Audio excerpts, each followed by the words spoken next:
สวายติยานติยานเปลี่ยนยินพันนี้ข้ากันนี้ข้าดูเสียงน้อข้าสู่ภากา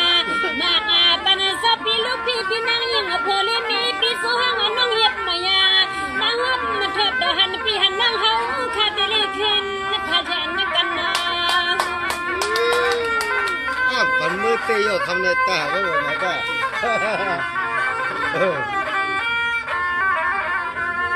สวานีนี่คำนั้นสปีลูกพี่ก็เปลี่ยนปีนางปีปวดพอเลยมีปีเศร้าสีสนาปีพอเลยมีข้าแก่นเส้นมาเสมอปีแก่นซึ่งชานเชียเดี๋ยวนี้กันนะเสียงหลังน้องตีห้องสูผักปันไม่อย่าให้ทบมาลองฟังปูตั้งไม่เอาปีตั้งเขียเสียงให้ปุลิลีกูวันน้องยังเปลี่ยวข้อความมาตั้งสูผักโปเลตั้งมีเอาข้อความมาตั้งสูผักโปเลตั้งมีน้องจ้องกันทำมือกันเฮือนทั้งมือกับมือว่าไม่มีปัญหาครับบอกเขาได้แล้วมาเหือเนี่ยคำมาก็เปลี่ยนปีโปเลมีปีเฮาข่าวสวาสัวปีเฮาก็บ่เลยมีสิเจควรกูเมียวยาเสเลมาสังเฮ็ดนากันนาเราตั้งอานาที่มาสู่ไทยวันนี้ก็ซึ่งให้ผู้เลเต็มคนเอากูย้ำน้องเอาข้อความมาดอนสวงภากามากปันปีโปเลมีนเฮาให้เป็นสายสูมากปันปีโปเลมีนเฮาให้เป็นสายคณะปีนาปี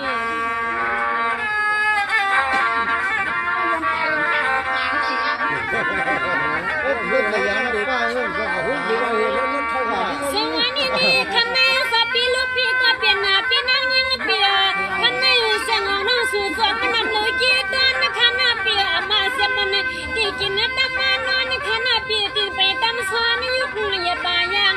ขับรถกาเปลี่ยนข้าโพลีไม่ยอมเปลี่ยนจะจำหักมาสมสวงอายุยงอันโพลีมีปีนี้ก็แกนเมียนซับมาใส่น้อปีเจ้าแกนเมียนซับมาใส่น้อปีน้อ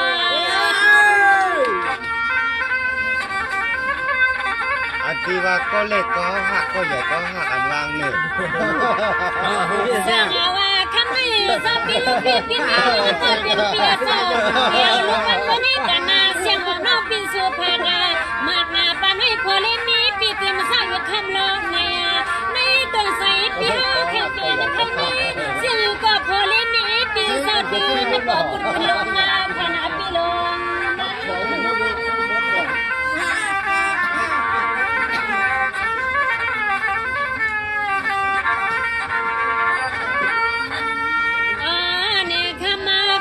ปีโพเลมีปีเสเต็มปีรถปีกาขนาดปี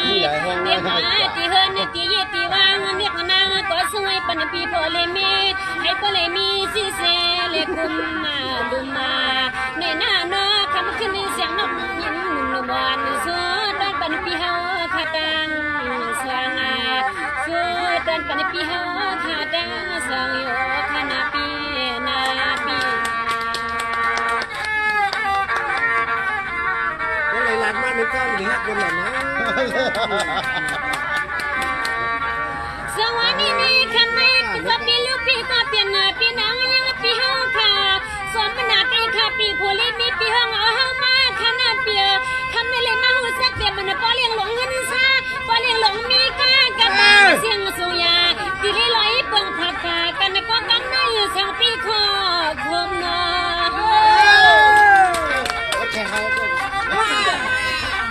ดอกเดี๋ยวเมื่อคำนั้นนับหางลงเนี่ยว่าสั่ง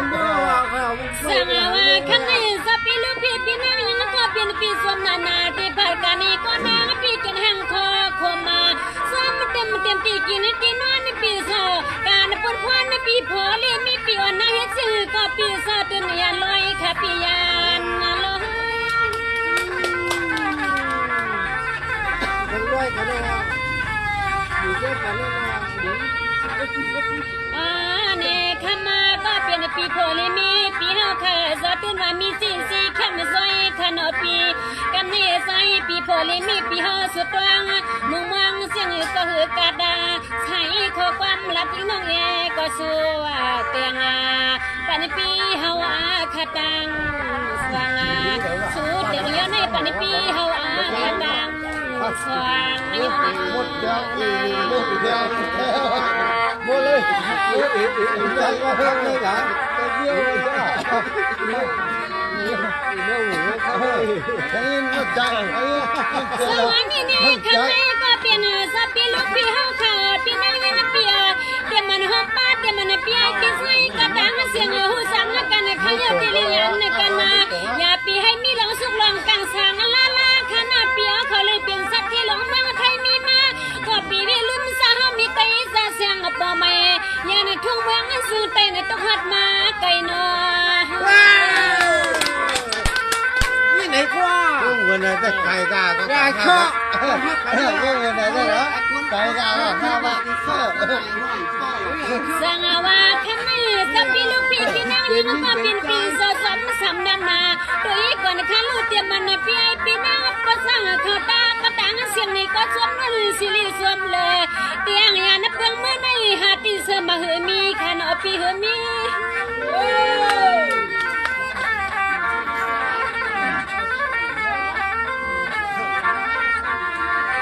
ให้ถอน30 ปีเนี่ย เนี่ยข้ามาก็เปลี่ยนปีโพลมีเปียวซาเมืองเมื่อเฮาโดนตีอันนี้เมืองยังว่าปีสหัสดิสาเลยมีขันอปีนาขันที่นี่ก็เป็นป่าไม่มาดู ไม่เช่าเนี่ยไม่เช่าเนี่ยเขาเนี่ยไอ้เขาเนี่ยสายมันก่อนแล้วนะเขาเนี่ยสายมันได้ยินอะไรต้นไปหรอ ถ้าเห็นได้ยินมาไม่ออกไปหน่อยบ้านได้ยินคุณบอกชอบมากเลย ทานอยู่แล้ว เขาอยู่แล้วว่าอยู่นั่นนะ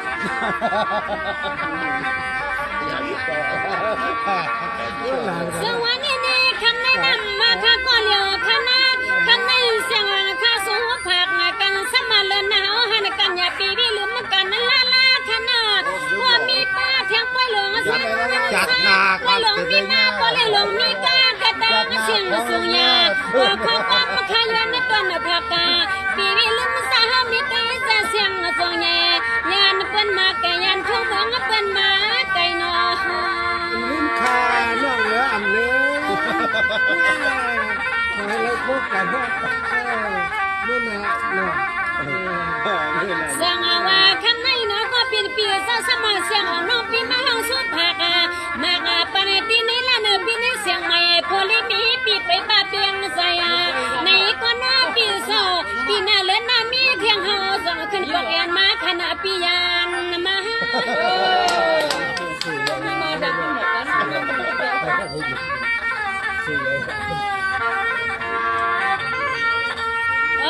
เนี่ยข้ามาก็เป็นปีโพเลมีเปียเสาเสียงน้องสวยเป็นปีโพเลมีกับเปียเสา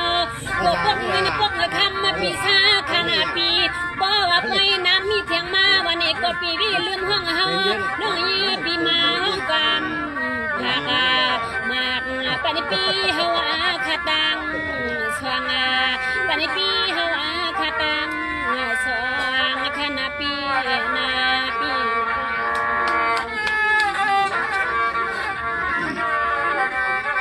ทำไม่ได้ปันเนื้อ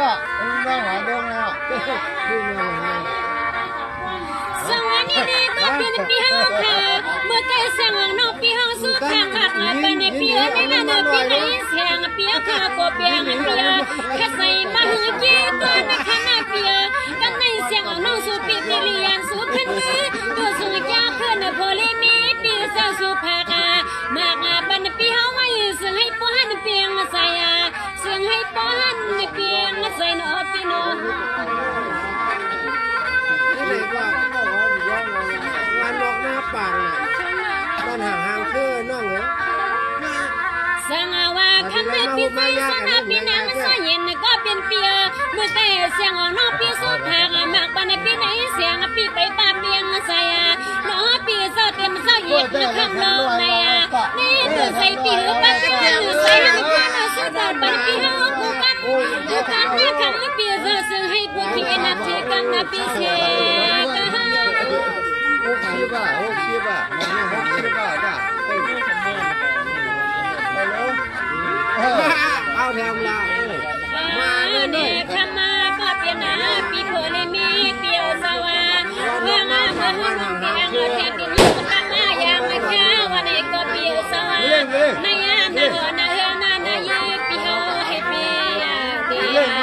ในนาเสียงน้องสูเมียงนอปีเฮาคาตังสูเมียงเป็นปีเฮาคาตังสวงอยู่คณะปีนาปี จมหลับตาจมไม่เล่นน่าไม่เล่นช ส นะ วรรค์นี่คำในปีใจสนาก็เปลี่ยนปีนังสายันปีหอค่ะเขียนกันตั้งสวงคณะปีคือปองเสียงเสียเปลี่ยนสักที่หลงไว้เปียเขียนกันตั้งสวงปองหังเสียเปลี่ยนสักที่หลงไว้เปียเงินหลงเมืองไทยนี่เปียสนอเลยลิ้นมาหลอกให้ข้าสุปีหอค่ะตั้งสวงปีนัว ตัวนี้บ่าวเจ้านี้น่ะจัดงานหน้าวีเนี่ยกันเนี่ย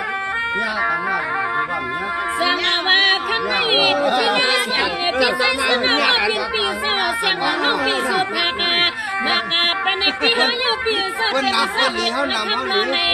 ปีศาจว่าเดียวในน้องเนี่ยกันนะปีเขาเป็นปีศาจจะไปทอดขนาดปีศาจ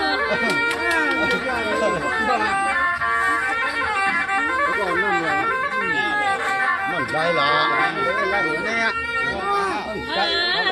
ข้างหน้าหางลีก็ปีนปีเขาขันเดียวเสียงสองต่อซอน้องคนนี้เสียงเลี้ยงเขียวน้องเอาสู้ตอนเป็นปีเขาว่าน้อลงไอ้ก็หัวในนาหัวนาเฮือนนานาเย็นปีเขาทำบ่เลยมีชื่อเสียงน้อปีพุยเสียงเปียงทำนาหัวนาเฮือนนาเย็นสู้ปีเขาก็เปียงเสียสู้ปีเขาก็เปียงเสียในใน คำอะไรถึงปั่นมือเตะก็คำอะไรแต่ที่ไหนเนี่ย ฮะ ตั้งตรงตั้งใจในนั่งร้องนะที่ไหนได้เด็ก ส ปัน วั นี่ นนี้คำในปีใจสหปีนังสเย็นก็เป็นเปียปีลูกเปียมังสาวหลวงเปียเขาไล่มังคันเปียมังสาวหลวงปีใจสหปีนังสเย็นเปียเขาไล่มังแต่ดันปีเป็นสัตว์ที่หลงไว้เนาะเปียเป็นสัตว์ที่หลงนั่งไตนี่ปีสาวก็งับมาใส่ปีมาแค่สูเมียงเสียงน้องยิงก็เปียงใส่ข้าอยู่หน้าเปียเนาะ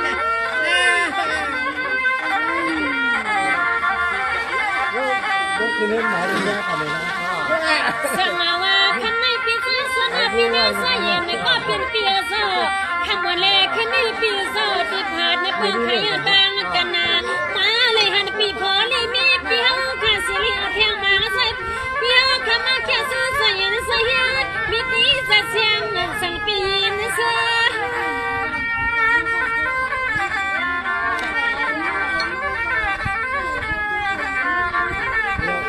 กินนี่มั้ย นี่ขันก็เป็นปีพอเลยมีปีสอกันมาสังน้องยานาข้างล่างให้เสื้อมันล้นเนื้อสิริติยันรถเมื่อพอปันน้อยยังหัวปียอนเลยกันยาขอขอกาเสียงน้องยังปีเขาไปเอาปุ๊บมันมางาว่าเสียงก็พอเลยมีปีสอเจ้าเสียงเจ้าแข็งขยันขยัน เตะเนาะไอ้เนาะ เตะห้าเลยนะอย่าให้มันหายก็